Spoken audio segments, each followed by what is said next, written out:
ভুট্টার চাষ কিভাবে করলাম এই ভিডিওতে আমি আপনাদের সেটাই দেখাবো। আসসালামু আলাইকুম। ভুট্টাটা লাগাবো, তো এই ভুট্টাটা লাগানোর জন্য 24 ঘন্টার মতো ভিজিয়ে রাখছি। তো এখন আমার 24 ঘন্টা হয়ে গেছে। এটা এখন মাটিতে লাগাই দিব। তো আপনাদেরকে দেখাই, চলেন। তো এখন চলেন আমরা এটা এখন লাগাবো। অন্যান্য ঘাসের ফাঁকে আর কি লাগাই দিতেছি। হ্যাঁ, ঘাসের কাটিং লাগাইছিলাম, ওইটার ফাঁকে লাগাই দিতেছি। ইঁদুরে না খাইলে এটা খুব সুন্দর করে ঘাস ওঠার কথা, উঠলো কি উঠলো না এইটা আমি আপনাদেরকে ভিডিওতে পরবর্তীতে আবার দেখাই দিব। যে দেখেন এভাবে গুজে গুজে দিতেছে।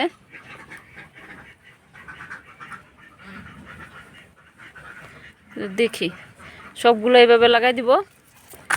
লাগানোর পর ঘাসটা উঠলে পরবর্তীতে আমি আপনাদেরকে আবার দেখাবো। এই হচ্ছে আমার ভুট্টা গাছ। আগে যেগুলো লাগিয়েছিলাম মাটির মধ্যে, এগুলো সব ইঁদুর বিড়াল খেয়ে ফেলছে, ইঁদুর পাখিরা। তারপর আবার এখানে বাটির মধ্যে করে লাগানো হয়েছে। তো এগুলো উঠেছে, দেখেন কত সুন্দর হয়েছে। তো এই গাছগুলো আবার অন্য জায়গায় লাগাই দিব। তো চলেন লাগাই আপনাদের সাথে নিয়ে। তো এখানে এগুলা এখান থেকে তোলা হচ্ছে, দেখেন এখান থেকে তোলা হচ্ছে। তুলে তারপর একটা একটা করে লাগাইতে হবে।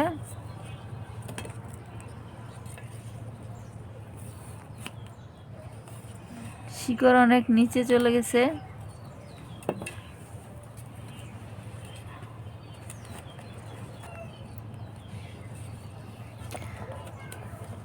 একটা তুলছে,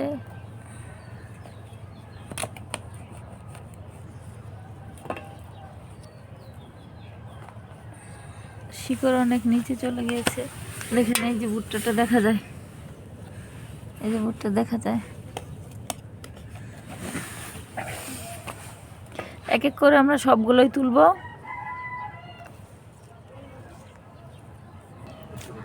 তো দেখেন আমাদের এই ভুট্টাগুলা এখান থেকে তোলা কমপ্লিট হয়ে গিয়েছে অনেকগুলো।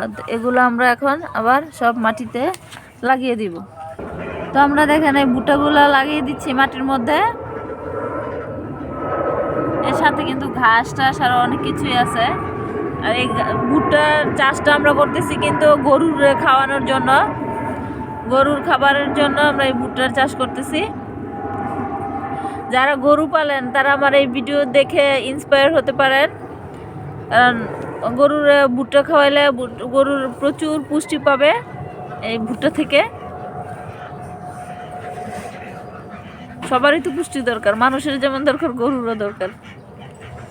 তো আমার এই ভিডিওটা ভালো লাগলে অবশ্যই লাইক কমেন্ট শেয়ার করতে ভুলবেন না। আর গ্রামীণ জীবন ইউটিউব চ্যানেলটি সাবস্ক্রাইব করে দিবেন দয়া করে। সবাই ভালো থাকবেন, আল্লাহ হাফেজ।